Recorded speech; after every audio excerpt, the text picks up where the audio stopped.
Hey, this is Walt from WaltonPA.com, bringing you episode 6 of Shooting the Breeze, the formal gun podcast of WaltonPA.com. Here with another show tonight, as I mentioned, episode 6. I'm kind of excited about it. I mean, it's not really much of a milestone, 6 shows in, but my goal was, I plan on taking baby steps through this whole podcasting thing, so 5 episodes was my mini goal. Now I'm striving for 10, and after I hit 10, I'm really going to be looking forward to 25, and then 50, and 100, and, maybe it's kind of crazy that I'm looking that far forward and already lining up my goals, but it's, this whole gun podcast thing has been a lot of fun, and I'm really looking forward to getting more and more shows done and learning along the way. So I've got a handful of things to discuss tonight. The discussion topic is kind of interesting. It's something I'm in the middle of, and I'm kind of eager to share it and some experiences and things like that. So, but I can't get to that until we get through the first part of the show. Now, much like a couple of weeks ago, it was a really slow week for featured content. So I had to dip deep into the Google Reader starred items pool and pick something out, and then I picked something last minute. I mean, as of about 6 hours ago, I watched this video that I thought I should share with you, and then the last item in the news was something relatively recent, or I'm sorry, not in the news, in the featured content section, but before, again, I'm getting ahead of myself, the first thing we need to get to is the news, so let's do that first and foremost. All right, well, let's get to the news and get this show on the road. The first news item is entitled, New York City Mayor calls for stricter federal gun laws from the New American. From the New American is the name of the website that I came across this news article on. And it was published on Tuesday, September 6th. And it's a fairly long read, so hopefully I don't stumble over too much of this news content here, so let's get started. With New York City seeing an increase in gun-related violence in recent weeks, New York Mayor Michael Bloomberg is now calling for more stringent federal gun control laws to address the problem. The legislation Bloomberg is calling for is reported to be some of the strictest in the country. Much of Bloomberg's inspirations came after Labor Day weekend, after a series of shootings took place in New York, the Wall Street Journal reports. The shooting of a police officer in Crown Heights, Brooklyn on Monday night punctuated a Labor Day weekend burst of violence that left at least 10 dead and more than 50 injured since Friday morning. An innocent woman sitting on her stoop and two men with guns were killed in the Monday evening shootout, officials said. One police officer was shot in the arm, the other was wounded by bullet fragments. Among the gunman's victims is an 11-year-old boy and two girls, ages 13 and 14.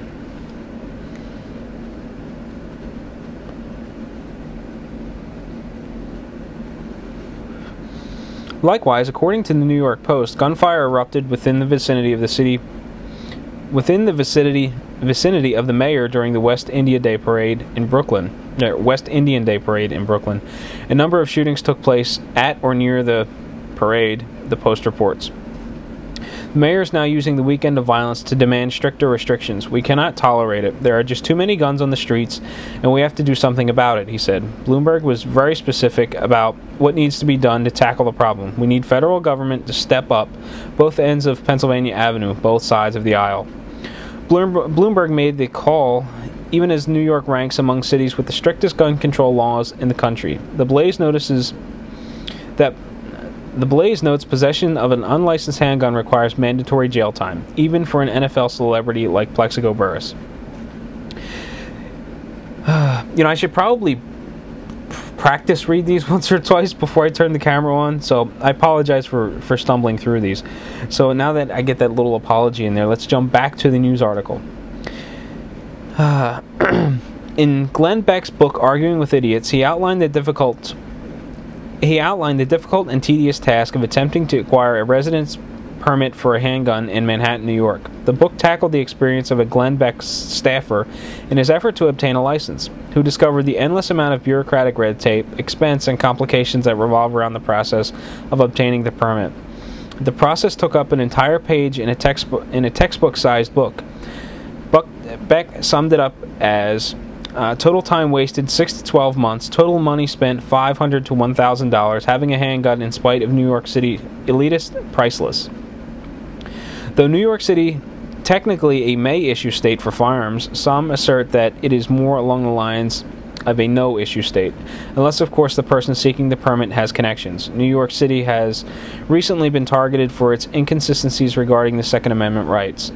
The Sun reports in 2007 that the number of New Yorkers who carry pistols legally dropped, while permits issued to allow people to keep pistols in their home increased. The spokesman for the National Rifle Association settled upon the statistics and declared that the drop in permits reflected the city's preference to give only wealthy New Yorkers gun permits. Among those wealthy New Yorkers are Donald Trump Jr., Robert De Niro, Ronald Lauder, NRA's Andrew, really big name that starts with an A, said, "If you plain Jane or Joe, you're out of luck. And they're the people who really need protection." Of course, that was an accusation adamantly denied by the city.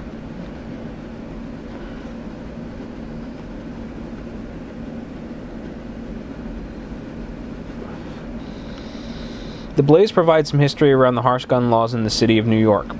This end around the Second Amendment in New York. Wow. This end run around the Second Amendment in New York City began over a century ago as a result of corrupt liberal politicians pandering to anti-immigrant sentiment. The 100-year-old Sullivan Law, also called the Sullivan Act, was initially a Tammany Hall patronage measure that allowed favored constituents of corrupt politicians to carry concealed handguns. Under the Sullivan Law, the police, not the Constitution, would determine who could and could not carry a concealed firearm in New York. Simple possession of a more common weapons, razors, brass knuckles, or daggers, for example, was a felony, whereas possession of a firearm without a license was a misdemeanor. Meanwhile, urban areas across the country begin to follow New York's example and pass similar legislation. Current gun laws in New York are described as Byzantine and nearly impossible to understand. Regardless of the strictness of New York gun laws, however, Bloomberg is calling for harsher regulations. For Bloomberg to blame federal gun control laws for the issue of crime in New York City ignores some significant data. Under Bloomberg's predecessor, Mayor Rudy Giuliani, New York's crime rate dropped 57% and the murder rate dropped 65%. Perhaps Bloomberg was simply not cut out to fill Mayor Giuliani's shoes. Likewise, most guns involved in crimes are obtained illegally, so further regulation will continue to strangle the innocent law-abiding residents of New York who are simply seeking an opportunity of self-preservation. So, why am I reading an article sort of slanted towards anti-gun, even though the end of that was just fantastic? It really stuck it to him. I like that. I just thought it was interesting that you've got the city with an extremely high population. They have a high crime rate, and they have practically the strictest gun control laws in the country. And it seems as though even with all of those gun control laws, it's still not enough. So rather than trying to address the issue, we're just sort of pile on more and more laws. It's like I don't know. It's like having a problem paying your bills, so you just kind of dump more money on the problem, or rob Peter to pay Paul kind of a thing. You're just throwing money at the situation, and it's really not doing anything. In this situation, you've got laws that obviously really aren't doing anything, and we're just going to keep throwing more and more laws at it, and we'll see if anything sticks. As the article said, crime rate dropped under Giuliani. Bloomberg is in office, crime comes up, gun control laws go up, and the people that need the guns most, the people that are out in the streets day in and day out, are the ones that are suffering for it.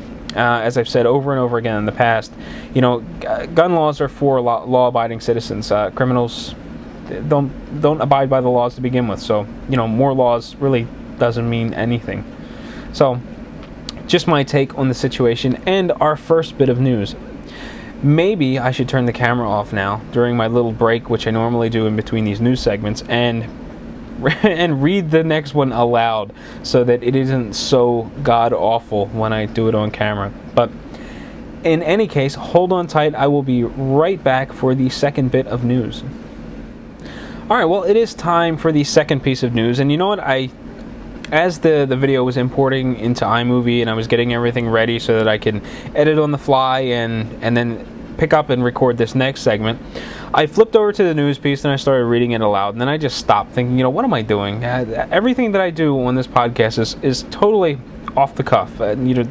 My show notes take up a page max, so it's just not my thing. So I'm going to stop reading aloud, and I'm only going to read it aloud in front of the camera. So if I bomb it, that's hey, that's how this podcast works. So with that said, let's roll into the second news article, which is entitled "Permit to Carry." Very clever name. When I first came across it, I almost blew past the article just because the name wasn't very catchy, or the title of the news article wasn't very catchy. And this comes from the RedwoodFallsGazette.com. This was written on September 5th by Joshua Dixon. This is a medium-sized article, and I read like the first paragraph aloud, so I shouldn't stumble over that one. After that, your guess is as good as mine. But this article goes on to say, Redwood Falls, Minnesota. If you have a permit to carry a handgun, the chances are slim to none you'll ever actually have to use it, said Greg Larson. 92% of the time, when there's a gun drawn, no shot is fired because no one wants to find out who's the faster shot. Just seeing the gun ends the standoff. Larson said the biggest complaint he's gotten about the permit to carry class for handguns he teaches is that he talks too fast. In an 8-hour class, and I have so much to cover, he said. I suppose I could try talking slower. Between new students and gun owners wanting to renew their permits, Larson has taught an average of 100 students for each of the past 2 years. The youngest student came in 4 days after his 21st birthday, and my oldest student was 86. You'd be surprised how many people in Redwood Falls carry a gun. Law enforcement has been very supportive of the classes. The idea is that if enough people have permits to carry, it will be a deterrent and will drop the crime rate in Minnesota. I have noticed that when men and women take the class together, the women do better, Larson said. The women care about passing the class, while the guys want to look cool. The permit to carry classes are divided into 2 parts, book work in the morning and target practice at Larson's farm in the afternoon. On August 24th, 4 students sat in a small classroom in the back of an Ace hardware store and Maytag appliance center. The first thing covered, who is actually allowed to carry a gun in Minnesota. Before students can take the class, they have to prove that they've already passed the state's criteria to own a handgun in the first place. If you can't own a handgun, you're wasting your time taking this class, said Larson, who added the class costs $125. Excuse me. Students who have already been rejected by the state for mental illness or for being a danger to themselves, or have been rejected in other states or counties, need not apply. Taking the class is no guarantee that you will be allowed to carry a gun afterward. Even someone who passes the class with flying colors may not pass the sheriff department's background check. The county giveth and the county taketh away, notes Larson. The focus of the class is to make the student sure of what the state of Minnesota mandates for self-defense. Many businesses and organizations today don't allow guns in their premises. Larson discussed how gun owners should deal with that, even if, and I've got a blue scroll bar in the middle of the article, and I can't read the next line, so I'm just going to skip it. Don't test the waters, he said. If a bank has a sign saying no guns allowed, leave it locked up in your car. Although he's got a permit to carry a handgun, Larson takes no gun signs seriously. I was originally asked to teach this class at the community center, but I decided against it since guns aren't allowed on school property. If I walked out to my car on the high school parking lot, I'd be breaking the law. When teaching the safest methods of storing and handling handguns, assume a gun is loaded until proven unloaded, Larson uses a fake plastic pistol in the classroom. I don't even like pointing the fake plastic pistol at anyone, he said, making sure it was always aimed at the floor or walls. I also teach that when the incident is over, the first thing you need to do is administer first aid and call law enforcement.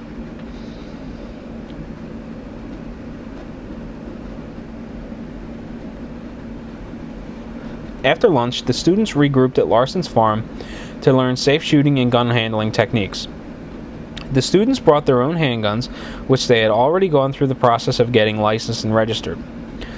While waiting his turn on Larson's firing range, Mark Goris of Redwood Falls said he decided to take the class for personal safety. "I own a handgun, so I may as well be able to carry it," Goris said. "I read the newspapers and see tragedies involving shootings, and I think the outcome would have been different if someone with a permit to carry had been there. The point of the target practice was to fire 5 rounds, reload the gun safely, and fire another 5 rounds in less than a minute." Although a minute doesn't seem like a long time, Larson pointed out it lasts forever on the shooting range. It only took Gary Larson of Redwood Falls 49 seconds to shoot 5 rounds, reload, and shoot another 5 rounds. Ryan Engstrom of Echo had problems with a jammed gun, and Larson praised the way Engstrom dealt with changing the clip in the safest way while staying under a minute.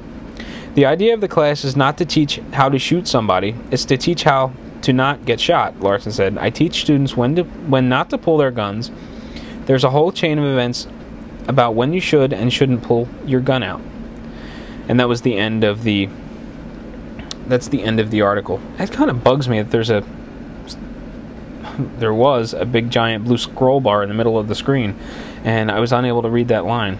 Now that it's gone, I don't know what line I missed, and I don't really want to go back and try to read it, that one line to you. But here's an article on Redwood Falls, Minnesota, and I think it's very upbeat and great. You've got a guy that seems to be going out of his way to make sure that the people in the community have a safe place to learn about firearms. From the article, it doesn't sound as though it's mandatory. I haven't looked up the state gun laws or anything like that, but it sounds as though this is an added course, much like the course that I took back when I first started shooting, an NRA basic pistol safety class. Although I wasn't required to fire 5 rounds, reload, and fire again. This is probably Mr. Larson's prerequisite. I don't know if the state mandates anything, but I just thought this was kind of an upbeat article. I liked that there was an 86-year-old man showing up to take the pistol class. I like that there was a 21-year-old 4 days after reaching 21 there to take the class. It just makes me happy that the police department has an outlook of, well, maybe if more people in our community carried firearms, it would be a deterrent to crime, and crime in Minnesota would be reduced. I just think that that's a fantastic outlook, and it just makes me happy to read something like this. So there's your news article number 2 for the show. Well, that is 2 down, 1 to go. And the last news article I have for you is an opinion piece based off of another piece of news. If you remember, there was a robbery at a Walgreens, and a pharmacist defended himself. Well, it was decided that Walgreens was going to terminate the employee for I don't know, making the situation potentially worse. The word that I'm looking for is slipping my mind. It's in the article. I read it recently, but this piece of opinion is based off of that recent news story. So this comes from BNet, which looks like a CBS Interactive Business Network, and it is written by Susanna Lucas, September 9th, 2011, and the article is entitled "Guns at Work. Should You Be Able to Defend Yourself?" Walgreens fired pharmacist Jeremy Hoven because he saved the lives of his co-workers as well as his own life. Okay, technically, according to the current court procedures, Walgreens terminated him because he violated a policy against escalation. Escalation was that word that I was looking for. Many companies have these policies. I know when I worked for a credit union, we had a policy of giving robbers whatever they wanted under the assumption that they would leave once they had the money, and no one's life was worth the measly amount of money most banks keep on hand. Hovens is arguing that he acted in self-defense and the defense of others, and he has the right to do so regardless of a company policy. Video exists on the subject, or video exists of the event and is now available. A physician who blogs under the name Dr. Whitecoat comments on the video as follows.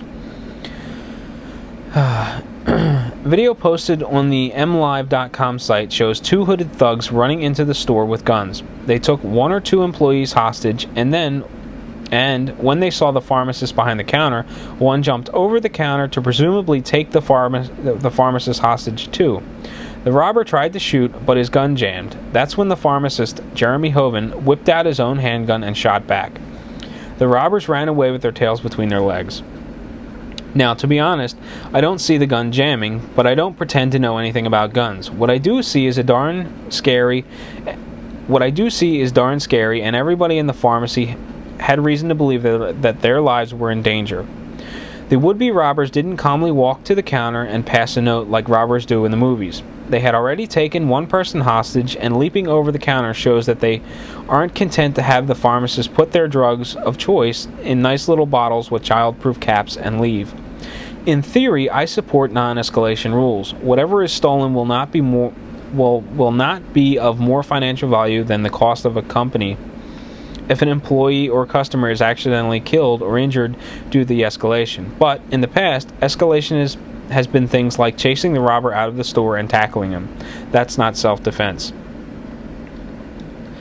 But should a company be able to demand that you sacrifice your own life in deference to the policy? That I have to oppose. If I had been in that Walgreens, I would have felt my life was in danger and thoughts of complying with a company policy would not have even crossed my mind. I'm sure it didn't cross Hoven's mind either. To be clear, this isn't a political issue, but a policy one. Government is restricted by the Second Amendment, but companies are not. There are clear precedents that allow private entities to restrict weapons. Interestingly, though, it's not clear if Walgreens had a no-weapons policy or not. If someone knows, please let us know. Should a company fire an employee for acting in self-defense when it violates company policy? Is there a specific level of threat that has to be met before you would not punish an employee for fighting back? What is that level? What policy would you set if you were the boss for a business that had high risk of robbery? So, kind of an interesting opinion piece on a news article, and I'm not quite sure how I feel about this. I can understand the company policy of not wanting to escalate things, but you know, where do you draw the line? If someone comes in and, I don't know, they've got their finger in the coat like you see in the movies and they say they have a gun, I don't know, I could definitely feel myself in that situation. The guy says he's got a gun, he's pointing something at me through his coat. As far as I'm concerned, he's got a gun. So, hey, you know, maybe I do whip out my pistol and shoot the guy. You know, I don't know of a robbery situation where that would come into effect. Maybe if the robber did pass a note like in the movies and demanded money that way, I could understand not escalating the situation, just complying. But in a situation where your life is in danger, the lives of others are in danger, I mean, in that situation, I can certainly see not even thinking about company policy and doing what you've got to do to survive. So it's kind of interesting. To some degree, I can understand why companies don't want the liability of their employees escalating the situation, or people getting, or an innocent bystander being shot or hurt due to an escalation of the situation. But, you know, when is that escalation warranted? And it's kind of interesting, and I haven't really formed a solid opinion on it. I'm kind of on the fence. I see it both ways. But if it were me and I were carrying, I wouldn't even think about abiding by company policy if my life were in danger. I mean, look at it this way, okay? If you abide by the company policy, theoretically you'll still have a job, you can pay your mortgage, you know, you can feed your family. But if you don't, and the bad guy decides to escalate the situation, you may get shot, wind up in the hospital. Worse, you may wind up dead, and you're certainly not paying the mortgage when you're dead, and you're not feeding your family when you're dead. Maybe you've got an awesome life insurance policy, but is it really worth it? It's just not worth it. I mean, I don't know. There is my wishy-washy opinion on the subject, but I thought I would share the opinion piece because it was interesting. So that is going to do it for the news, and instead of, well, I'll talk about that in the next segment. No sense in me telling you what I'm going to do in the next segment when I can just do it in the next segment. So with that said, I'm going to take a little break. I will be back in just a second, and we will get started with segment 2. Well, welcome to segment 2 of Shooting the Breeze. This is where I talk about featured content, and then I give you a cigar and drink pairing at the end of the segment. Rather than get to the cigar and drink pairing segment of the show and have no band and be down to a little nubbin of a cigar, I thought I would do it now, even though I've already had to take the first band off the cigar.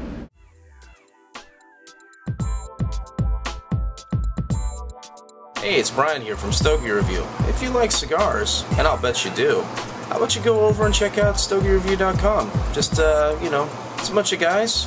We smoke a lot of cigars. We talk about them. We tell you what we think. You know you can trust me because I'm wearing my thinking glasses. So check it out, StogieReview.com. So, for the cigar and drink pairing this evening, I'm going with the Nestor Miranda Special Selection Oscuro. Now, this is the Buckhead Cigar Store edition, and there was a secondary band on here, but again, I would have wound up burning it if I had left it on. Actually, you know what? Rather than me try to get really close and show you the cigar on the camera, I'll just do a little picture-in-picture so you can see the box of cigars.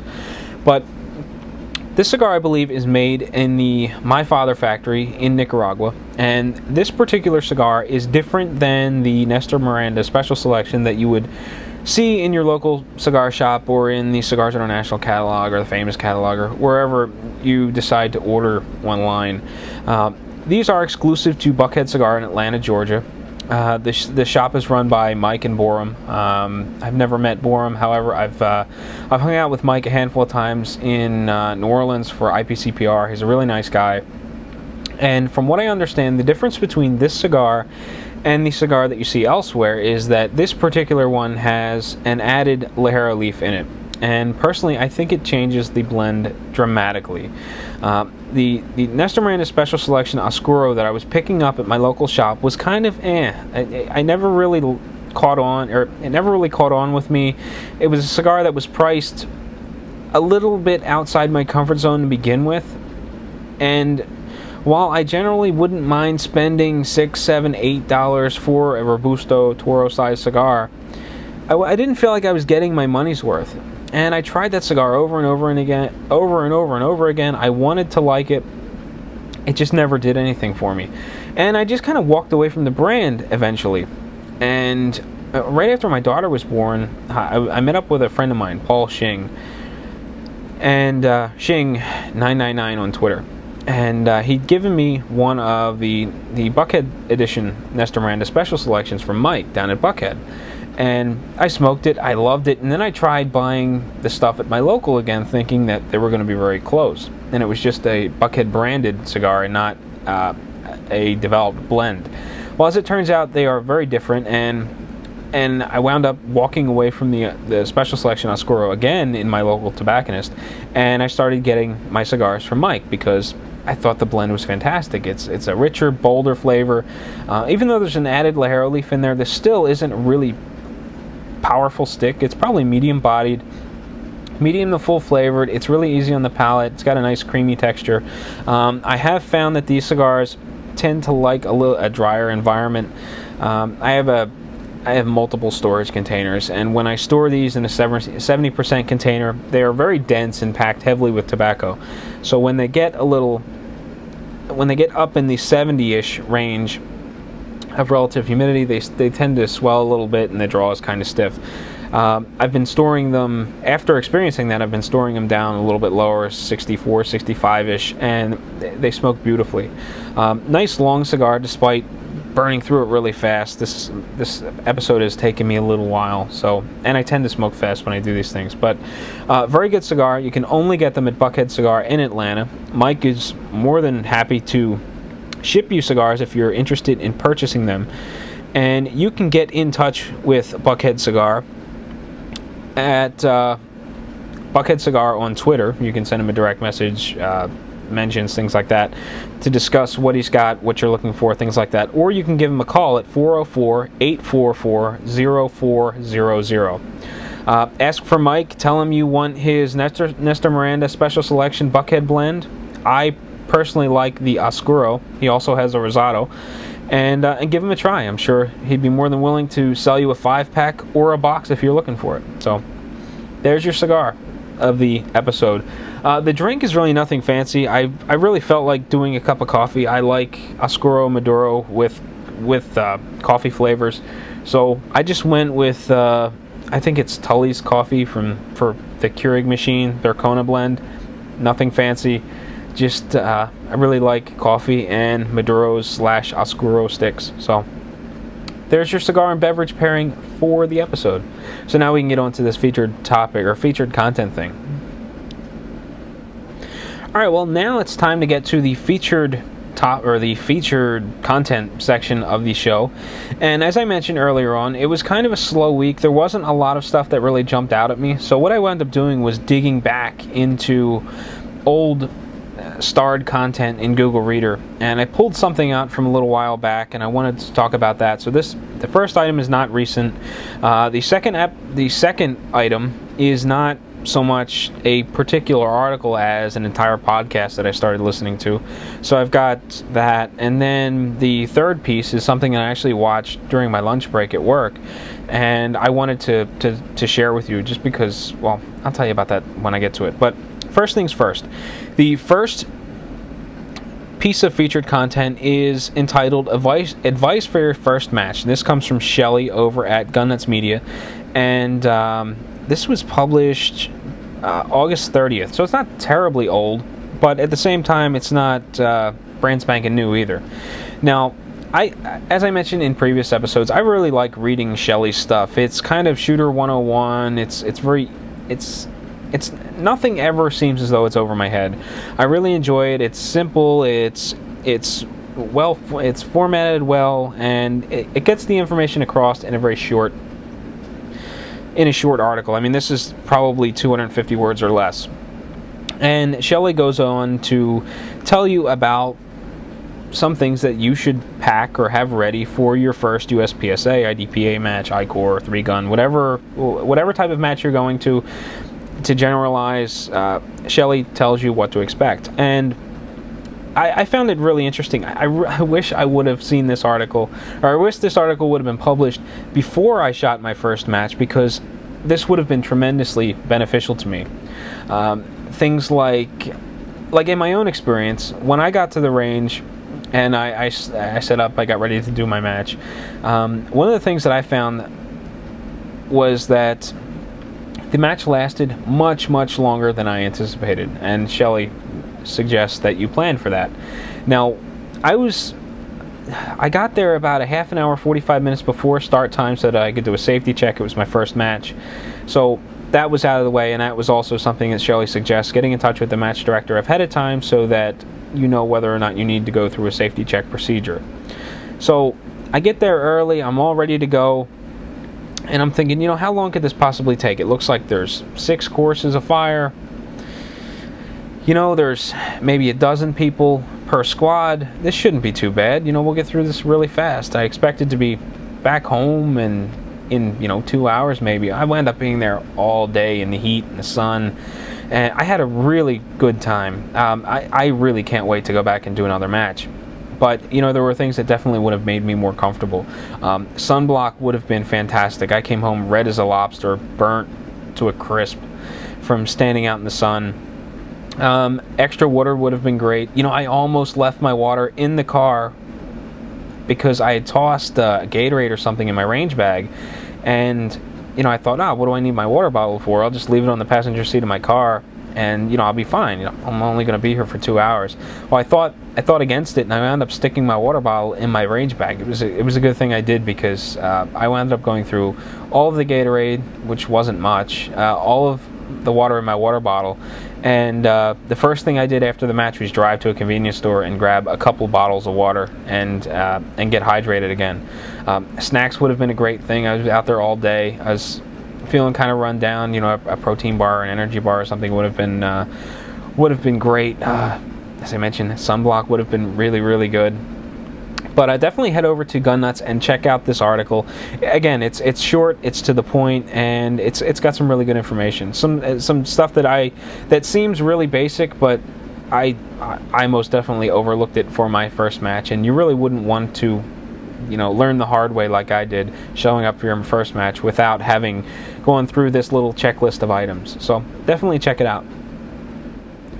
As I mentioned earlier, instead of picking one particular item as the featured content slot number 2, I decided to take an entire podcast and feature it here, much like I did last episode where I talked about Empty Mags, Road Gunner, and Rimfire podcast.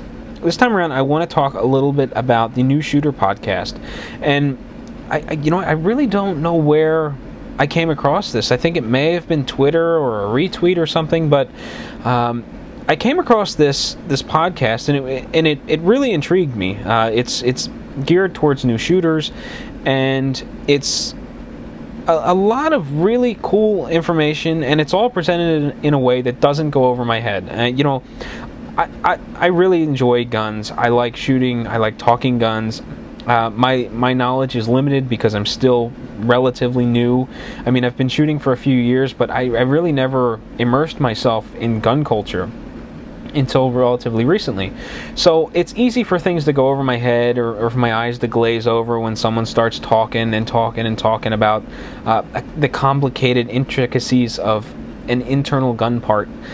And even though I like that kind of stuff and like learning about it, I also like the easy stuff, and the New Shooter podcast is definitely more along the lines of the easier stuff, and it's a nice, easy listen. Episodes run between 20 and 30 minutes.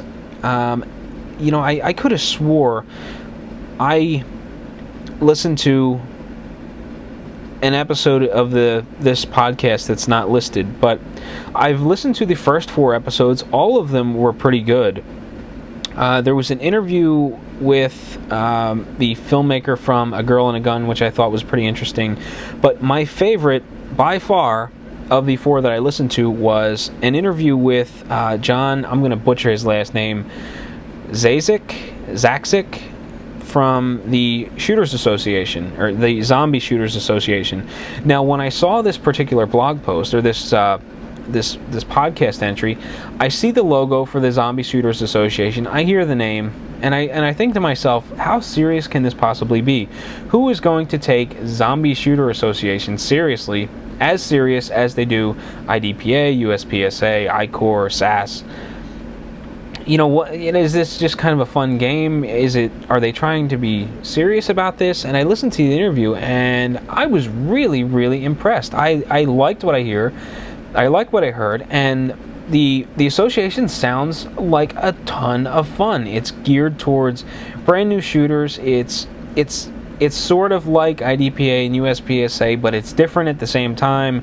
You're shooting at the zombie targets or infected targets, and it's pretty cool. You definitely have to listen to the interview, and after you listen to the interview, head over to the Zombie Shooters Association website and watch some of the videos. They go through some stages which are pretty cool to begin with. There's a breakdown of how the stage is handled, your scoring system, how you engage targets, and it was just really interesting. It's still fairly new, so it's not in a lot of places.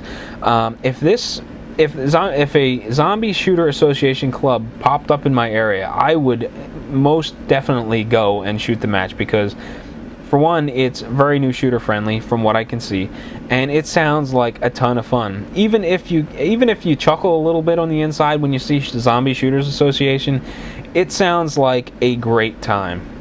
Definitely worth checking out. Check out the New Shooter podcast, all of the episodes. Definitely check out this particular episode because it was my favorite so far. And then check out the Zombie Shooter Association website and dive a little deeper into the zombie culture. It's pretty cool. Alright, we're coming down the home stretch of segment 2 of this podcast, and it's time to talk about the last piece of featured content. Now, this was something that I actually watched over my lunch break today. It's a video interview with Masad Ayub on the Power Factor show. Now, I haven't been watching the Power Factor show for terribly long. I believe I featured, or I talked about it, or featured it in a featured content segment before, in a in an episode a little while back, and I talked about how it's focused on the shooting sports, and I found it tremendously interesting the way they broke down stages and showed you what they were doing. But so this podcast is focused on the shooting sports, and at the Washington State IDPA match, Massad Ayoob was shooting, and Rick from the podcast sat down with Mass and picked his brain a little bit about IDPA. And the interview runs about 17 and a half minutes long, and it's just really interesting. Massad Ayoob is one of those people that he's well spoken. When he speaks, he always seems to have something very interesting to say. He's very educated about what he speaks about. And he's just one of those people that I could listen to all day. For a little while back, I searched out all kinds of YouTube stuff on Massad Ayoob. I watched his previous shooting stuff, Lethal Force Institute, LFI. There was some LFI video. There was what looked like an old video cassette digitizing to put on YouTube of. It was another, I think it was a videotape geared towards law enforcement or something like that. And I ended up watching all of those pieces. I found that to be really interesting. The LFI stuff was really interesting. And I've got a couple of his books. The one beside me right now, which I'm reading through very slowly, is the Gun Digest book of Concealed Carry. I would hold it up and show you the book, except for I've got a bunch of crap piled on top of it for this podcast. Another one of his books that I've read is Gunproof Your Children, which is more like a pamphlet than a book. It's really short. There's the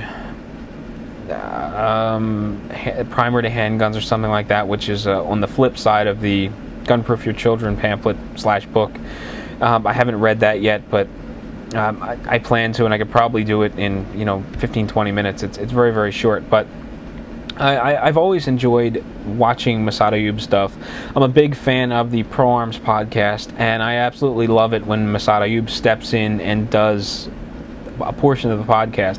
A lot of times he's sort of in the background and he doesn't add anything to the show. He's just sort of sitting quietly listening, and he will interject from time to time. But there have been a few episodes where he steps in and he discusses things. I'm working my way backwards through the Pro Arms podcast, and there was an episode on the 357 SIG cartridge, which I found very interesting. Massad Ayoob played a big part in that podcast, talking about the history of the cartridge and its application and his experience with it, which was really interesting. I've gone back even a little bit further. I think the episode is called Shooting Stars, and Mass and Gale are talking to a couple from Pennsylvania that they met at an Onalonte IDPA state match. Onalonte is a club that I actually want to check out. It looks fantastic from information that I've seen. But I'm probably half an hour into that particular episode, and it's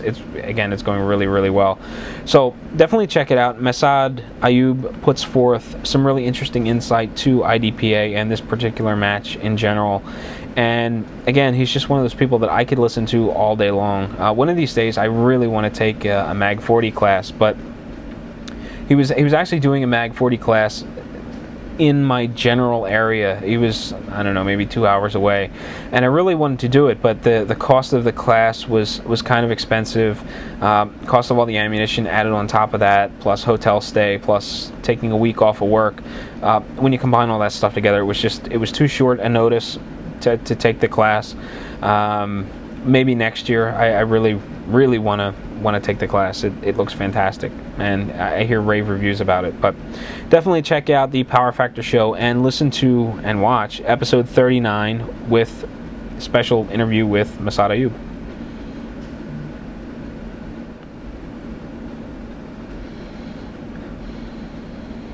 All right, well, welcome back. It is segment 3, and if you're not familiar with this podcast, this is where I take just something that's on my mind and discuss it a little bit.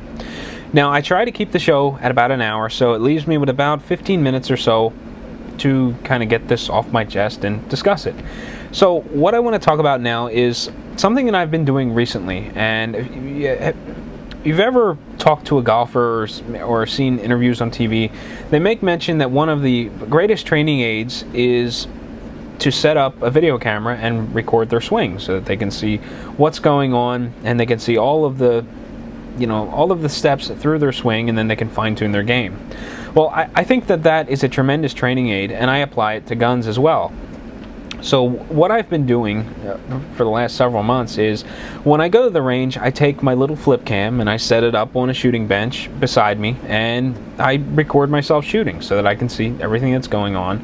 After I get done shooting the string of fire, I turn the camera off, I walk up to the target with my cell phone, and I take a picture of the target so that I can import the movie and then drop the photograph of the shots on there, and then review the footage so that I can see what I'm doing and the results of the shots, after I'm done watching myself shoot.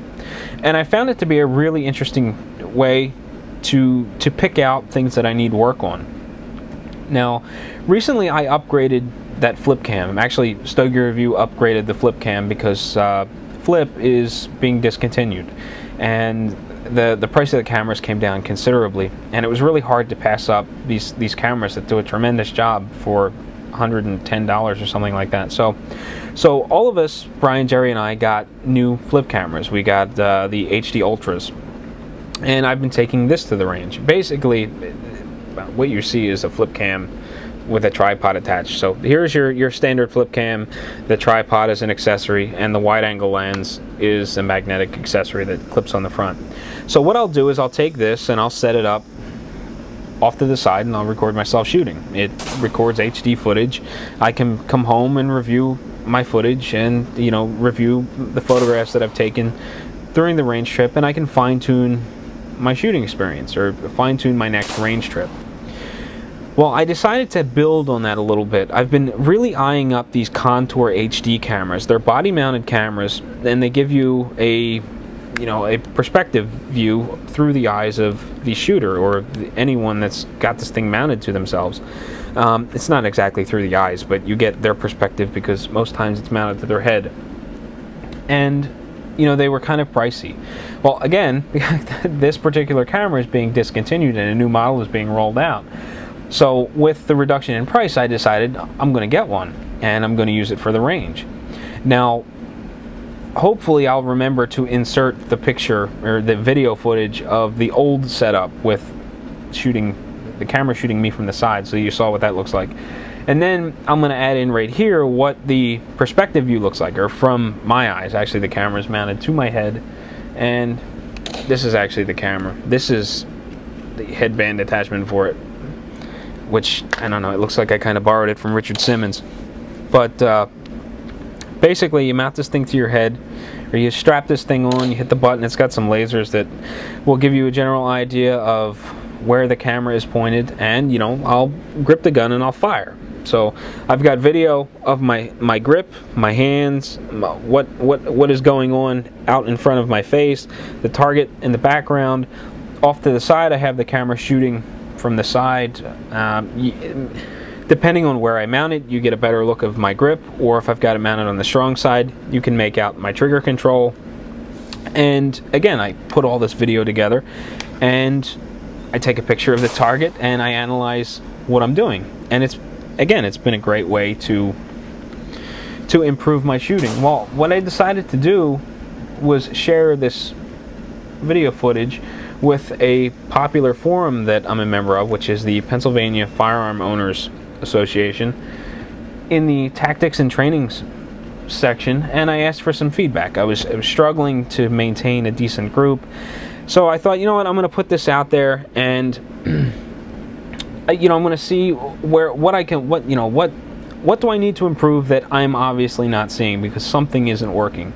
And I was a little concerned that I was just going to get bashed for everything that I was doing wrong, and that happened to an extent. Everything was really constructive, but the list of things that I need to work on is much larger than I anticipated. I mean, I knew it was going to be a lot to begin with, but a lot of things were pointed out, and the nice thing was it was all constructive. I didn't get beat up at all. And, you know, guys seemed to really help me out. And what I wound up doing was going to the range after I got all this feedback.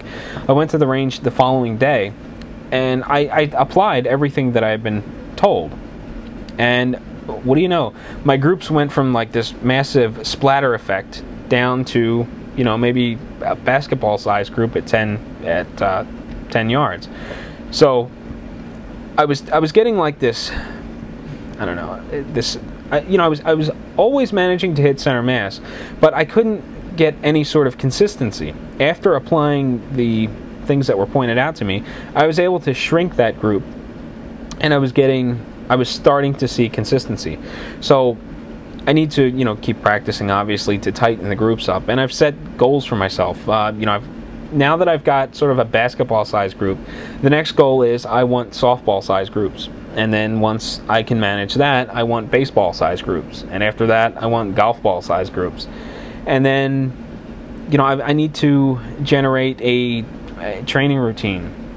And it was suggested that I start at between 5 and 7 yards and shoot until I'm completely happy with the group, from just slow firing.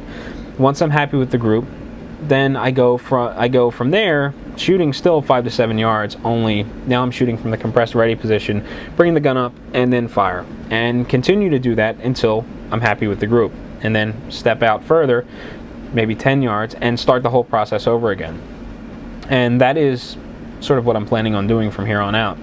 And I'm definitely seeing improvement, and I'm pretty excited about the huge step that I saw. You know, I think I made a huge step in improving my shooting, and I've been in touch with a shooting instructor, and I'm planning on taking a couple of classes to fine-tune the fundamentals. I'm kind of struggling with keeping track of everything at the range. You know, is my grip just right? Do I have is the pad of my finger properly placed on the trigger so that I'm not pulling the gun left and right when I'm pressing the trigger? I need work on reset. Right now, I can't gauge it. So what I was doing before was just letting my finger fly off the trigger. Not sort of fly off, but the pad of my finger was leaving the face of the trigger, which meant I had to do the take up all over again. So now I'm doing an exaggerated reset. I need to learn to get that reset in there during recoil, so that when the gun comes back down, you know, that second later, I'm ready to shoot again. So I'm planning on taking a class so that I can work on the fundamentals and get one-on-one time with an instructor, and hopefully improve my shooting even more. That's what I'm paying him for. So let's hope that I'm going to keep my fingers crossed that I get as much out of the class as I'm hoping to. And I'm really looking forward to taking the class. I also want to take some defensive pistol classes. I've been looking at a few different things, and you know, I'm diving into this shooting thing. It's just it's a matter of time and money at this point. I'm eager to get started. Unfortunately, I'm short on both time and money, so we'll have to slowly work my way into this. And I don't know, who knows? Maybe this time next year, I'll be telling you about how I can make one, you know, quarter-sized hole at 10 yards with 5 shots or 10 shots or whatever. But that's pretty much going to close out the episode. I don't know, I'm not quite sure where to go from there. I just wanted to tell you a little bit about my current Geek Fest setup at the range with multiple cameras and taking pictures and stuff, and share with you how much of a training aid, or how much of a valuable training aid I think that whole process is, even though it is sort of involved. So, like always, I want to thank you for sitting through this entire episode. Again, it probably is about an hour. And if you've watched past episodes, you're awesome. Pat yourself on the back. You know, I'm open to feedback. Let me know what you would like to see discussed. If you would like some format changes, it's still kind of early on in this podcast, so making some moves is definitely doable this early in the game. I just haven't formed any habits that should be difficult to break. If you'd like to hear anything discussed, shoot me an email, walt@waltonpa.com. You can also use the contact form at waltonpa.com. You can get in touch with me on Facebook, on Twitter, which is WaltW, Google+. there's just a variety of ways to get in touch with me. Head over to waltonpa.com. You should find all of those ways, and whatever is most convenient for you, use that method. So without any further ado, I am going to close out this show. Again, thank you for watching, and I will catch you later.